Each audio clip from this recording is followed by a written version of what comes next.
Japanese have been described as the electronic tribe, a nation at the cutting edge of modern technology and yet deeply rooted in its tribal past.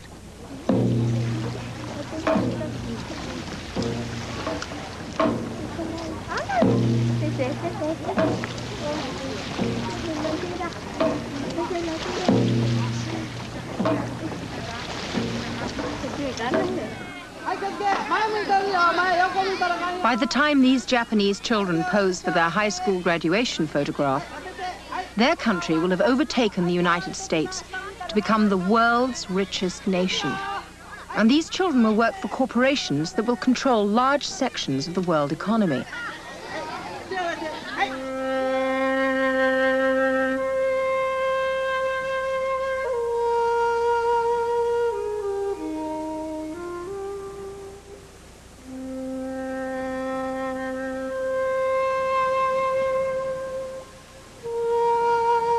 Yet 40 years ago, the idea that the Japanese could rival the West would have seemed absurd. Japan lay in ruins. Her cities were flattened, her economy finished, her government discredited, and her people starving.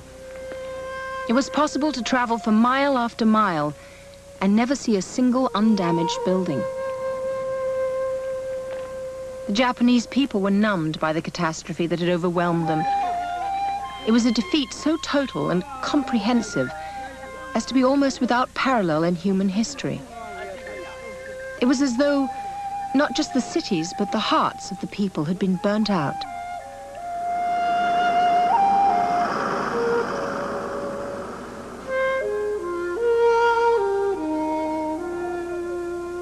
The best that could be expected of the future Japan was that it would one day return to being a small, unimportant, third world power. The Americans who helped rebuild Japan would never have believed their efforts would be used to create an economy that would rival and overtake their own.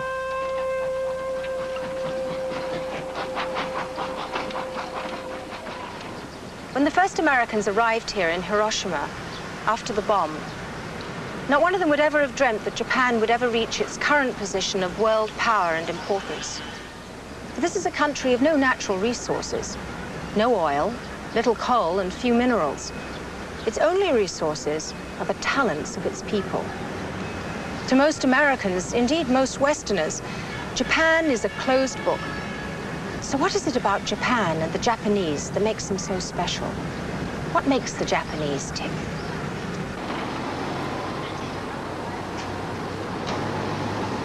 Our central focus will be to show how, with a skillful blend of ancient traditions and modern technology, the Japanese have achieved so much in the last third of the 20th century.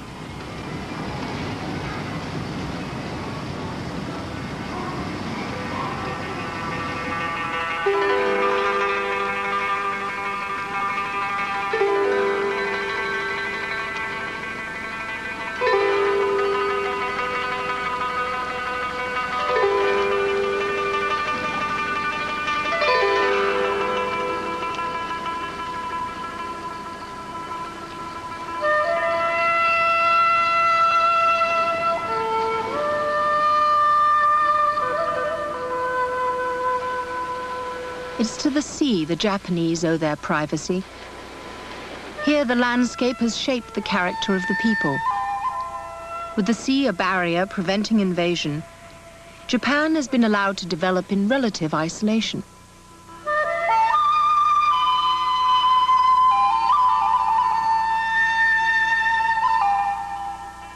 Encircled by clouds and mists, its landscape is so dominated by mountains that there's little flat land for agriculture or industry. Relentlessly rocked by earthquakes, this is a land in which man has never had an easy time of it. It's a land made up of dozens of islands. The Japanese archipelago roughly matches California in size, but it has more than 5 times the population.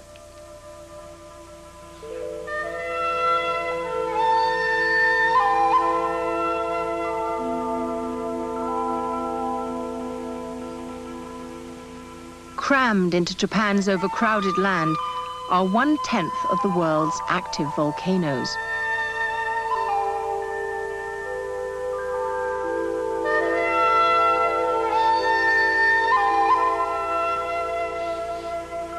This is a land constantly threatened by sudden catastrophic change.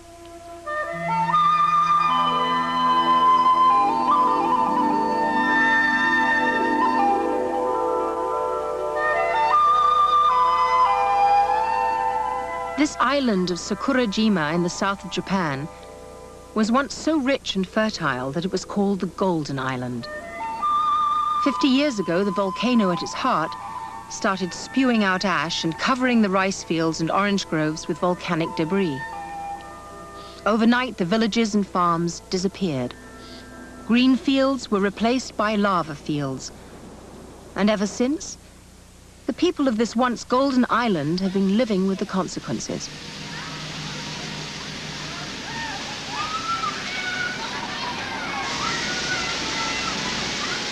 Streets constantly clogged with ash. The occasional stray boulder through the roof. Oranges that now have to be covered with plastic sheeting to survive.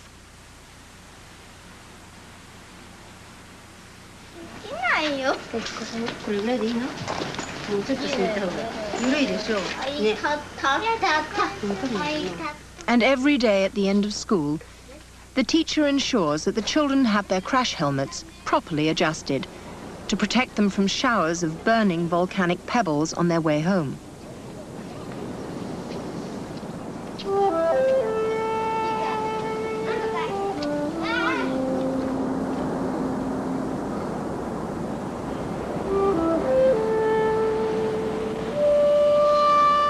And the volcano of Sakurajima is in no remote, isolated area. It spews its ash over Kagoshima, one of southern Japan's larger cities.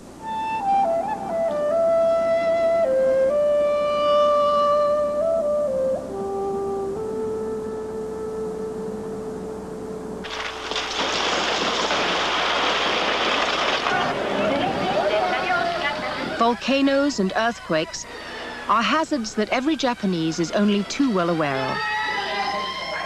This isn't a real earthquake, but a rehearsal for one in central Tokyo. Millions of citizens take part, eager to do their bit to reduce the death toll of the next major Tokyo earthquake, due before the end of the decade. The last major quake in 1923 killed hundreds of thousands and rates as one of the world's worst natural disasters. The Japanese hope that drills like this will reduce the toll when the next quake inevitably comes.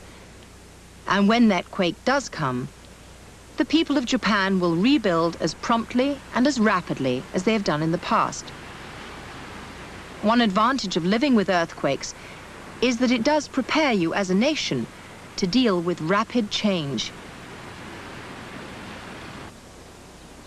And living with earthquakes shaped the tradition of Japanese homes.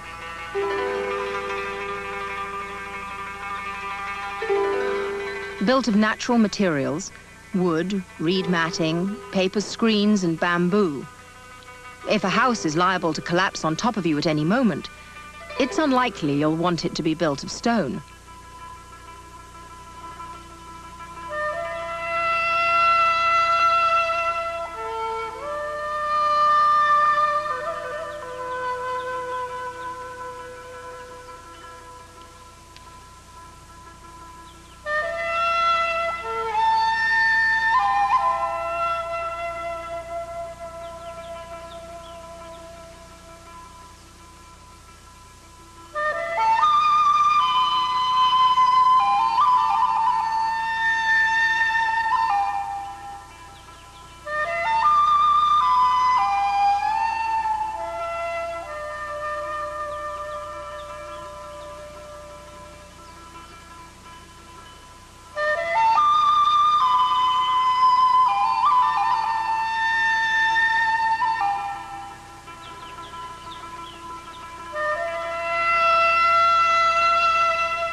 in the hills of southern Japan, a Buddhist monk greets the dawn.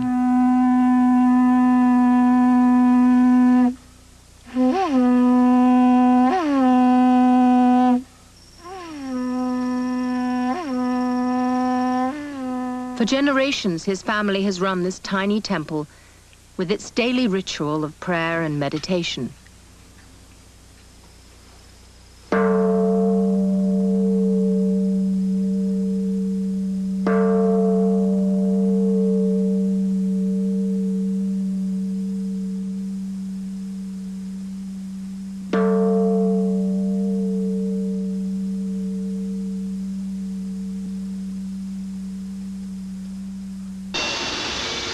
But only a few miles away, factories full of robots are helping to shape the Japanese economic miracle.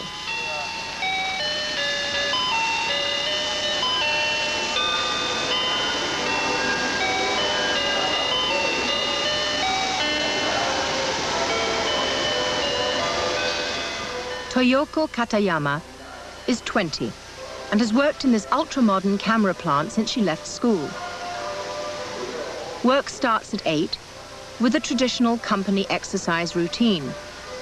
But Toyoko has been here since 7, having volunteered to take an unpaid business course to improve her promotion prospects.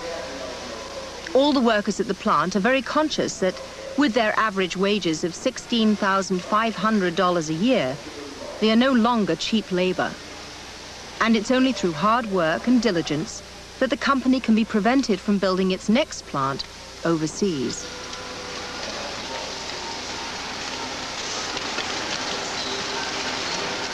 Her work is to adjust the automatic exposure on the cameras.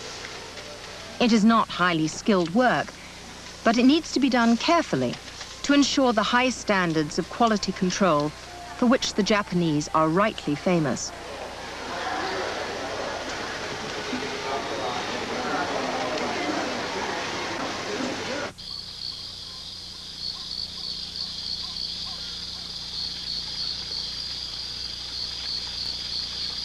Toyoko's father is the 14th generation to farm the terraced rice fields of southern Japan.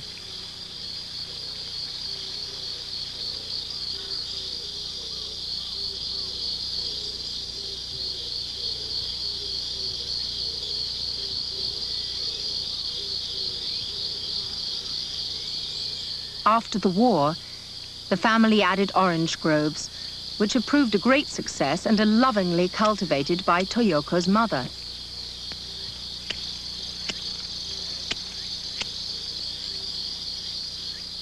For generations, they've lived here, in the family farmhouse, and as is universal in the Japanese countryside, parents, grandparents, and children all live under the same roof.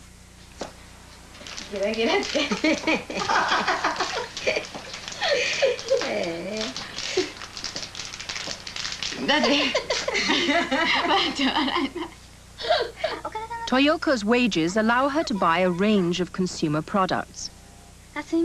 She has her own room, her own car, a substantial wardrobe of expensive clothes, her own stereo, video, and television. And, like many Japanese girls of her age, Toyoko is saving money to fulfill a lifetime ambition: to visit Disneyland.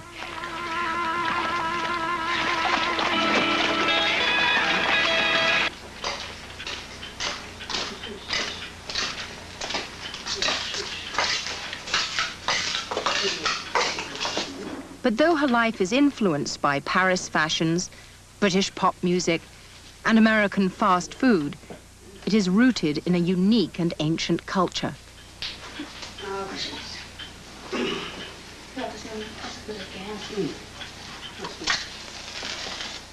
Every day she accompanies her grandfather to the family Shinto shrine.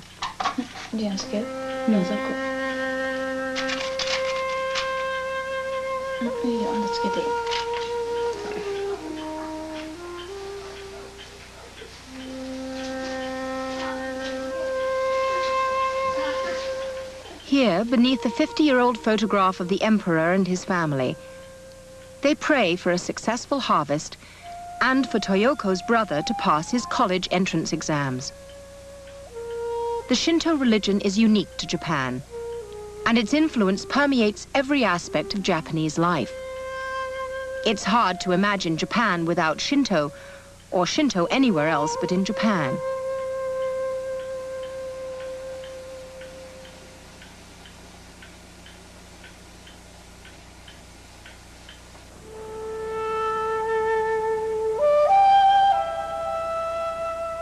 Shinto traces its roots back thousands of years to the religious practices of the early emperors who built these giant keyhole-shaped tombs some 1,600 years ago.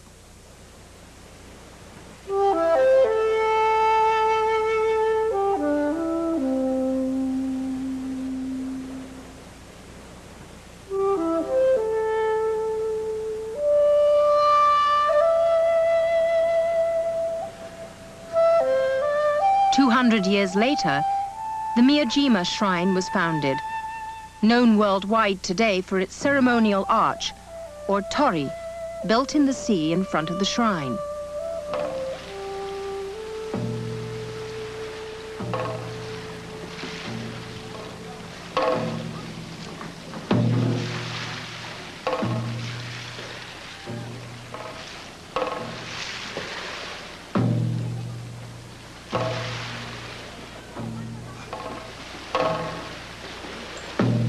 The shrine buildings with their thatched roofs and vermilion-painted woodwork are classic examples of traditional Japanese architecture.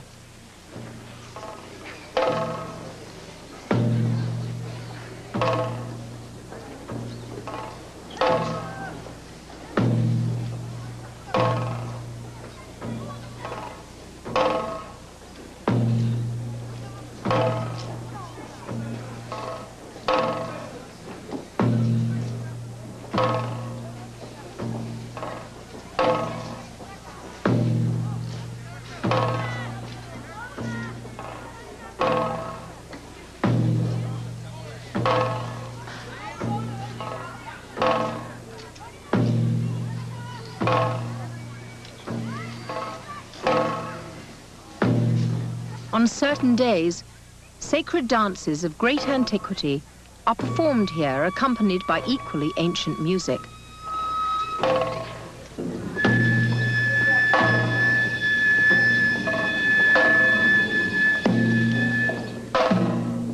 The mask depicts an evil spirit, which the dance will keep at bay, protecting the shrine from malevolent forces.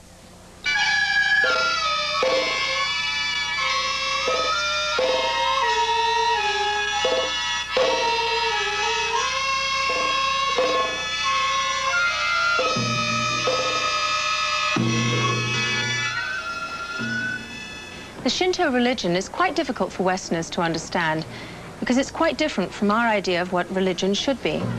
There's no book, no thou shalt nots, no regular services, and they can't even bury their dead. That is because it's an accumulation of customs and folklore, rather more than an organized religion as we know it. What it does do is encompass a whole range of beliefs from simple superstition to quite complex ideas about nature. Miniature Shinto shrines guard almost all homes and public places. This one is in the gym of Tokyo's Central Police Station.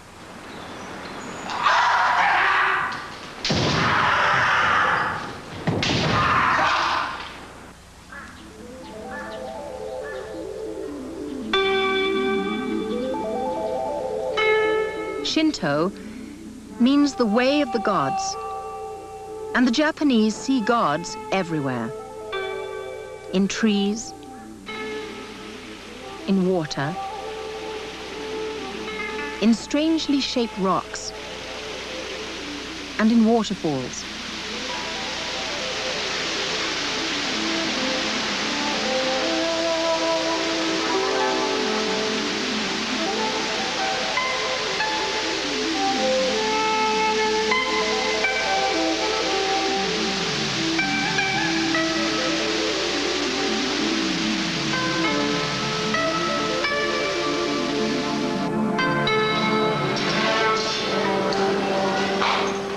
only 4% of Japanese profess to be active believers, Shinto's rites and rituals permeate every aspect of life. Even Catholic parents bring their children to the 7-5-3 ceremony, where girls of 7 and 3 and boys of 5 are ritually blessed. And when folklore decreed that baby girls born in 1966 would grow up and murder their husbands, the birth rate hit an all-time low.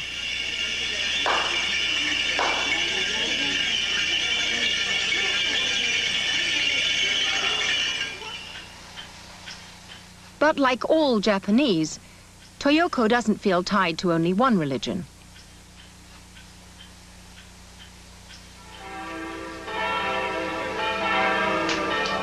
When she gets married, she might decide to have a Christian ceremony.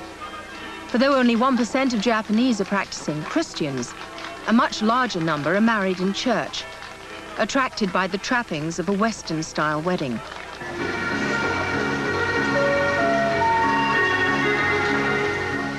And if Toyoko goes shopping in December, she would find reminders of the approach of Christmas everywhere.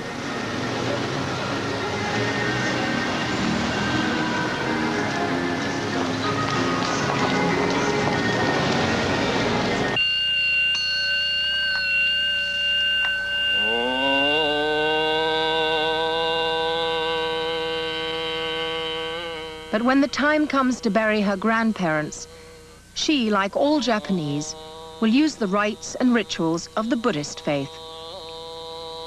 Living with this mixture of beliefs is no problem for the Japanese, and it's why they can constantly absorb new ideas from the West without ever losing their identity as Japanese.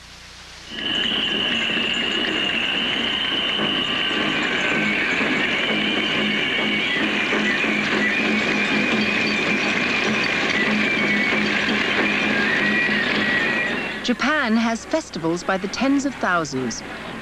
Every village and town has one. Every single person participates. They vary enormously in size and style, but all of them encourage exuberant community celebrations.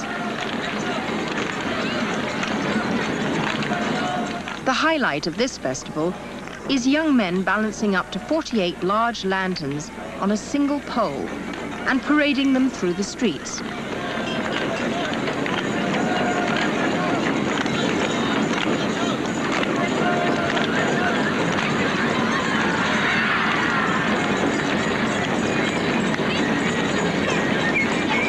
It's the Lantern Festival at Kanto, held every summer to drive away the demon of drowsiness that in the sticky heat of a Japanese August afflicts people at work. This festival is held on a freezing January night.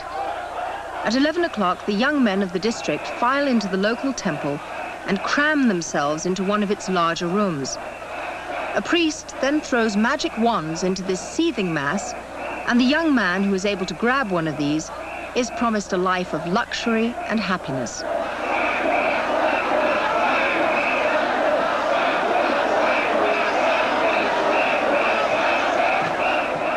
This is in fact a Buddhist festival. But in Japan, the distinctions between Shinto and Buddhism have always been blurred.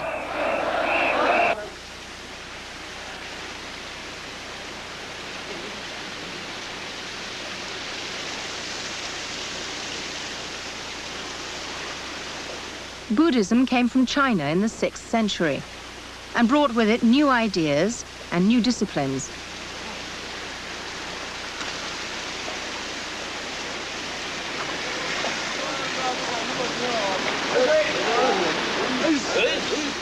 Here, priests seek enlightenment by mortifying the flesh and chanting praise to the divine Buddha.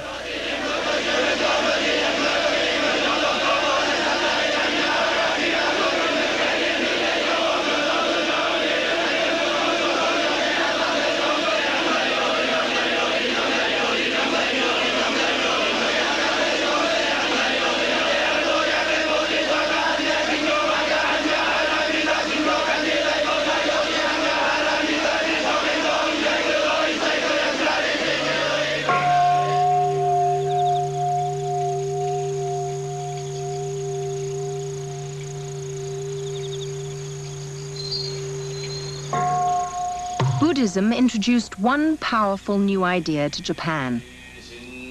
In this small mountain temple, as the priests chant an evening sutra, they're surrounded by gleaming golden tablets.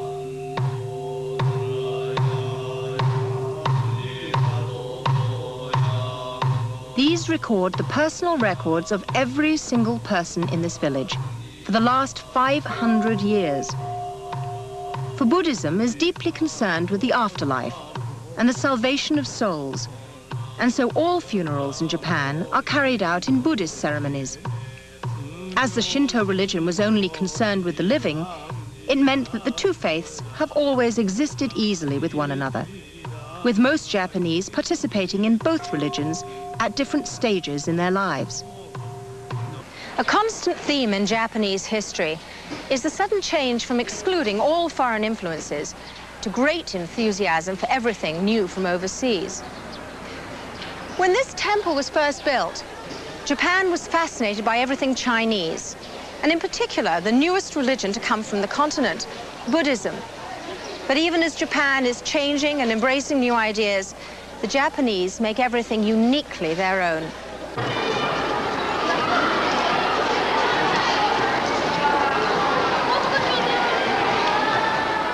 This is one of my favorite places in Japan, the Todaiji in Nara. Originally built in the 8th century, it's been destroyed by fire twice and rebuilt. Though now only 2/3 of its original size, it's still the largest wooden building in the world.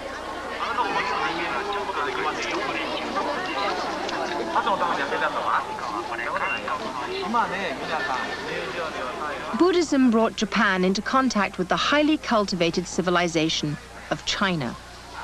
And it was a meeting that would create one of the world's most extraordinary cultural flowerings.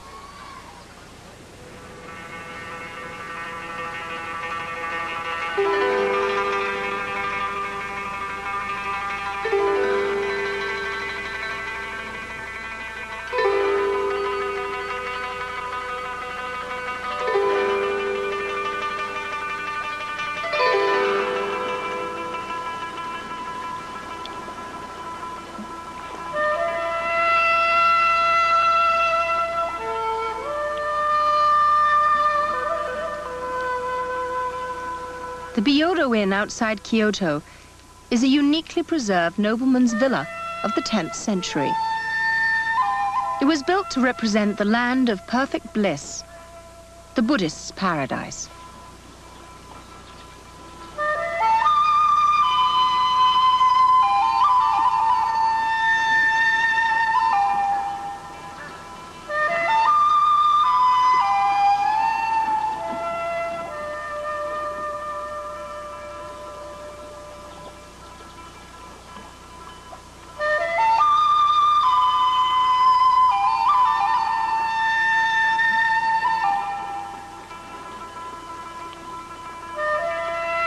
At this time, warfare was non-existent, and the aristocracy pursued the arts with all its energy.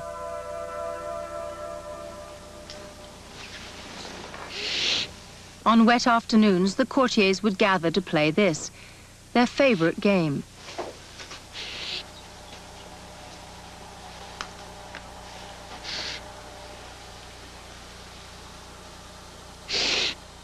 The ancient ritual of guessing the perfume.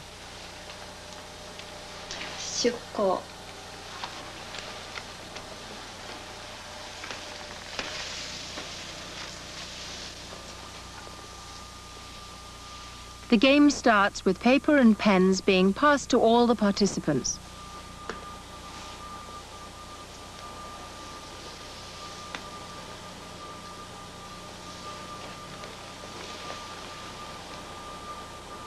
Then the master of ceremonies passes around the incense, and the players have to guess what it is.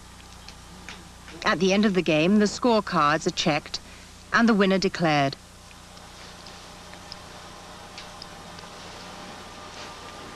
This courtly life of 1,000 years ago is far removed from our factory worker. But when she laughs, she immediately covers her mouth, a memory of the manners of long ago. 気をつけ。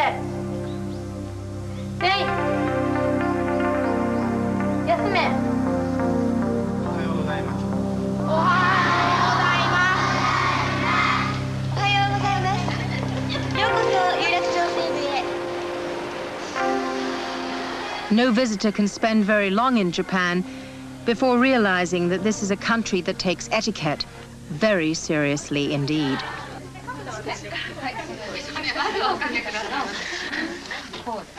So seriously that it's fairly common for companies to send their employees on courses like this one to learn the finer points.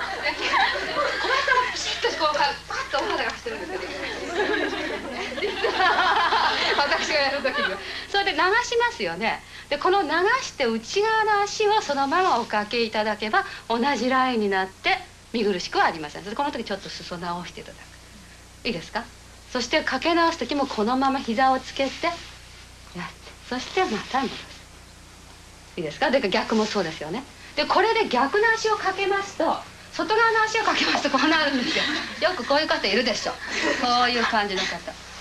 膝を離さないようにしてはいちょっとはい、はい、そうですよね。そしてはい羽元へ戻してください。はい大丈夫ですか？はいはいありがとうございます。These girls require this lesson in bowing because of the complexity of Japanese social life. Everyone is placed on a rigid, unchanging ladder, and you behave differently in both speech and manner to those below you and to those above. The depth of the bow is conditioned by the seniority of the person you're bowing to. The more senior the person, the deeper the bow. When war veterans meet up at a class reunion, the depth of the bows they give one another are carefully controlled so as not to give offense.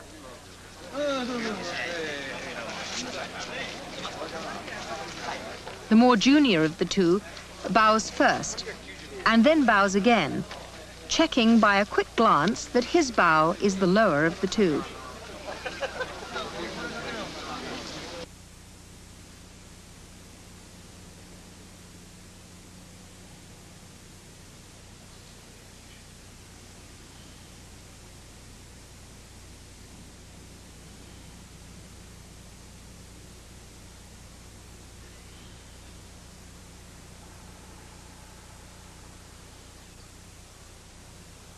As has so often been the case in Japanese history, when the need for an alphabet arose, instead of inventing their own, they copied from overseas.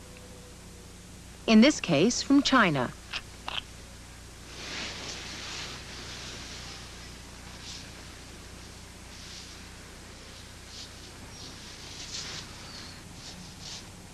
But by importing this graceful, flowing style of writing from another country, the Japanese have given themselves a major headache.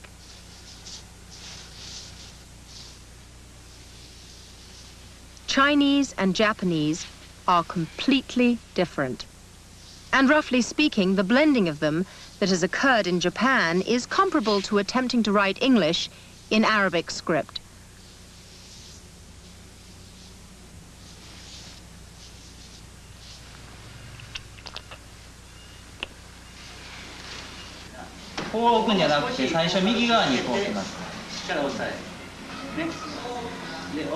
The complications are most apparent in the classroom.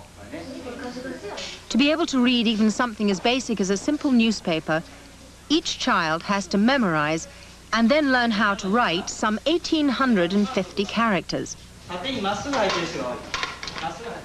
To read or write anything serious requires memorizing far more.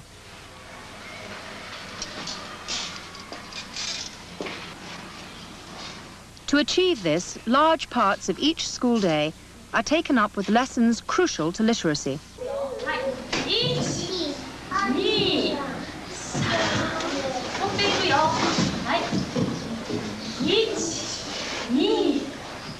Here, children in their first year of school are learning the sign for river by writing it in the air.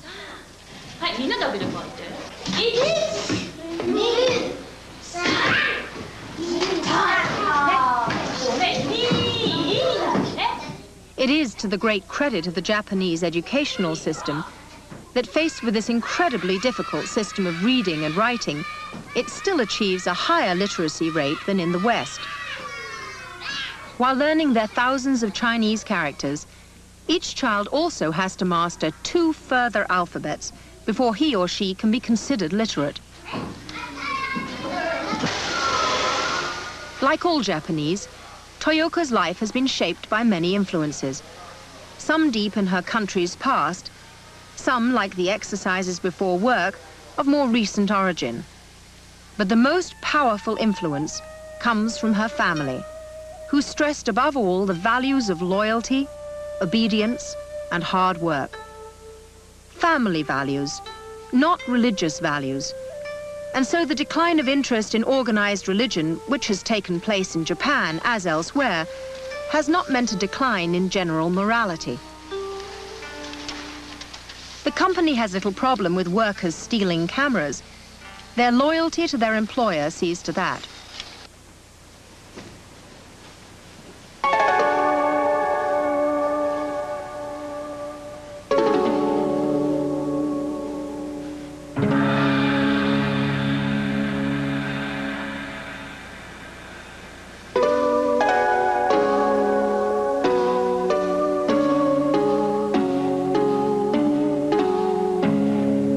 For the last 2,000 years, the culture of Japan has been shaped both by the nearness to China and its separation from the mainland by a hostile sea.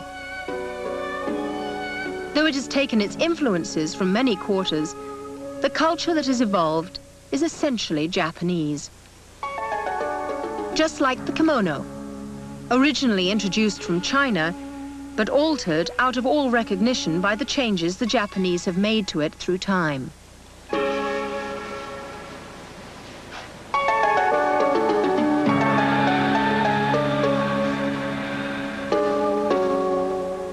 But only a tiny minority of Japanese ever lived in courtly splendor. For most of recorded history, the life of the average Japanese has been dominated by one single goal: the rice harvest. And rice growing in Japan requires unremitting, all year round physical labor.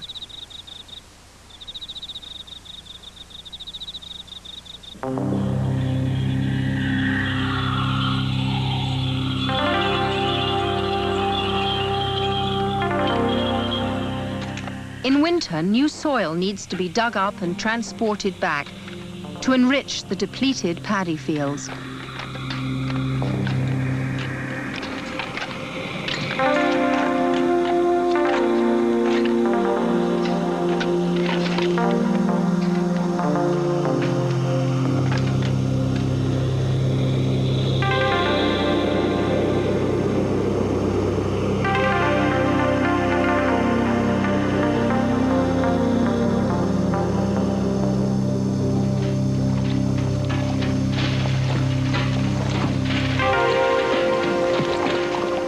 In the spring, this new soil needs to be prepared for planting.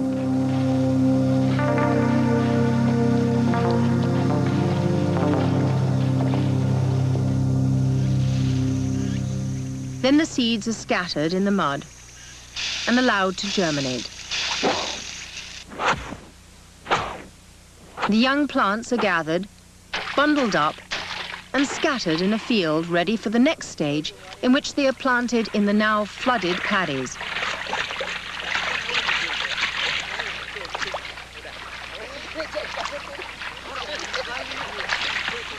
It's back-breaking work, done exclusively by women.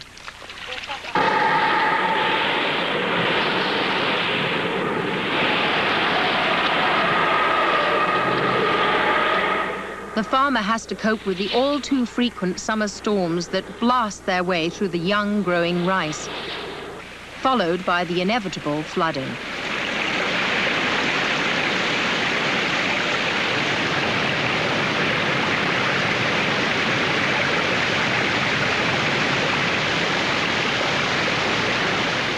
Growing rice in Japan has never been easy.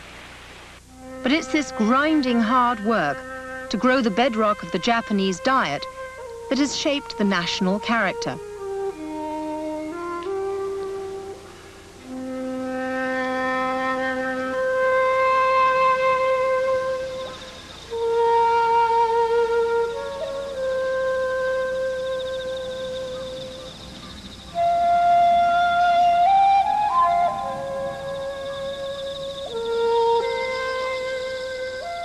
This is the hamlet of Makido, in the hills of central Japan. It's made up of 16 family farms, and the way of life here has altered very little over the centuries. Each home has 3 generations under the same roof. The oldest son automatically follows in his father's footsteps and takes over the farm.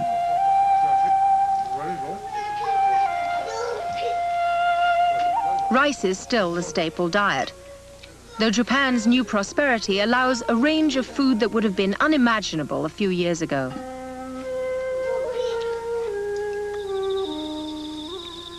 The community farms 20 acres of rice, each family owning a couple of fields. But everyone shares the work, as rice cultivation is far too physically demanding for one family to do on its own. The rice in this field is being gathered by 11 villagers, but only 2 of the workers belong to the family that owns the field. A famous Japanese proverb says, "If a nail sticks up, you hammer it down." And it's easy to see how great a threat the willful individualist would be to the task of getting in the rice harvest. It's a far cry from the rugged individualism fostered by the expansion of the American West. To organize the harvest and the many other jobs needed to grow the rice, this community holds regular meetings.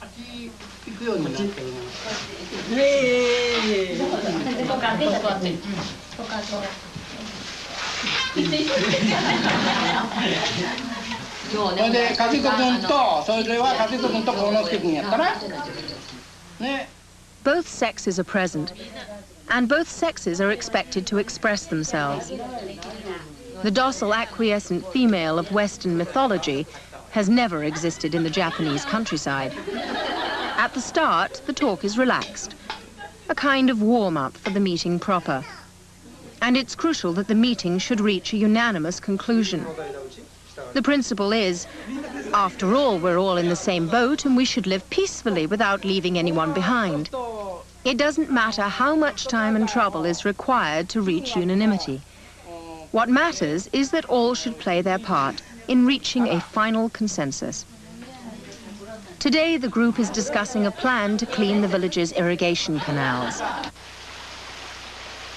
This network of tiny canals starts high in the mountains and channels the water needed by the growing rice down into the village.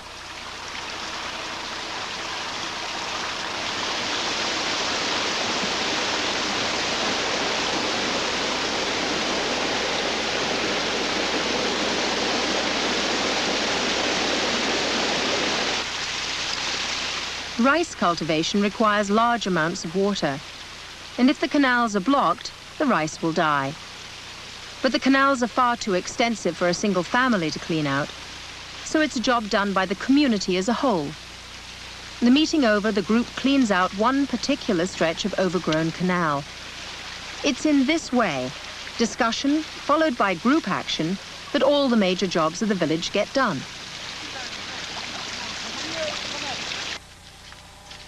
Each farmhouse has a family shrine.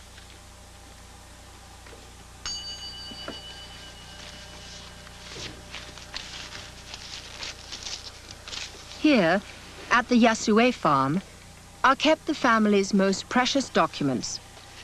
Some of these papers date back hundreds of years, and they consist of detailed lists of favors done for the family by other families in the community. This document lists all who helped to build this family farmhouse 71 years ago. By checking it, the farmer discovers that the family up the hill, which is currently building a new house, gave his grandfather 2 barrels of sake and worked for 2 days plastering the walls. By checking this ancient tally of favors received, Mr. Yasue decides that he will forego the sake, but work 3 days on the new house, and so settle the debt passed on to him by his grandfather.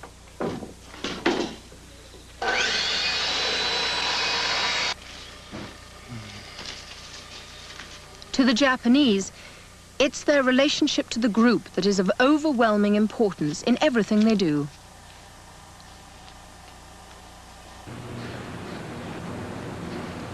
But the area where this group cooperation has really shaken the world is on the factory floor, where many of the customs of the village have been successfully transplanted.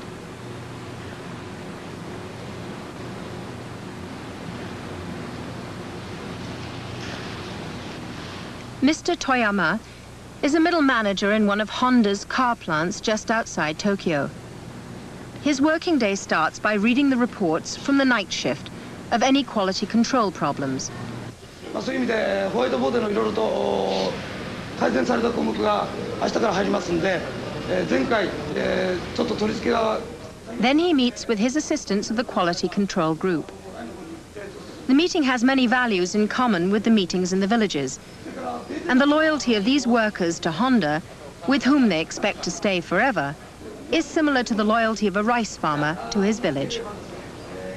As the workers prepare to start their working day, they chant the company's slogan of the week: greater productivity through group endeavor.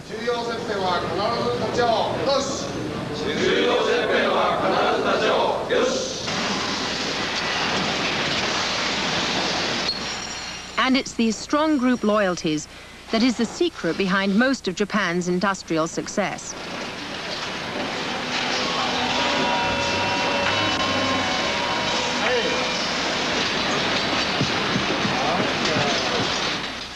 Mr. Toyama spends much of his working day on the factory floor. To his men, he's the boss. But it's a term that has a far greater meaning than it does in the West. To the other members of the group, he's as much a friend and father figure as he is a boss. At lunchtime, in the single company cafeteria, these group dynamics are very clear. Unlike the West, where managers would sit with managers, workers with workers, here people sit with the groups to whom they feel the strongest loyalty. And so it's no surprise to find Mr. Toyama giving out fatherly advice to his younger assistants. And this advice may well be to do with intimate personal matters. He may act as a go-between in marriage arrangements, and once the marriage takes place, he would be the first to hear of any marital problems.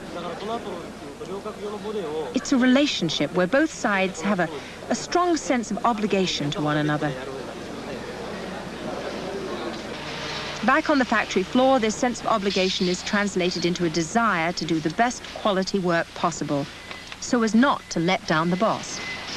And of course, each worker in the plant has identical relationships with people above and below him, all working in harmony to build a better automobile.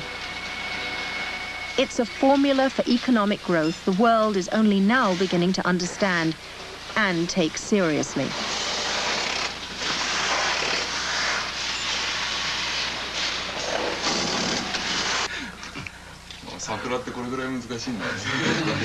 And after work here in Mr. Toyama's home, the work still continues, socializing with members of the quality control group, ensuring harmony and economic growth on tomorrow's factory floor.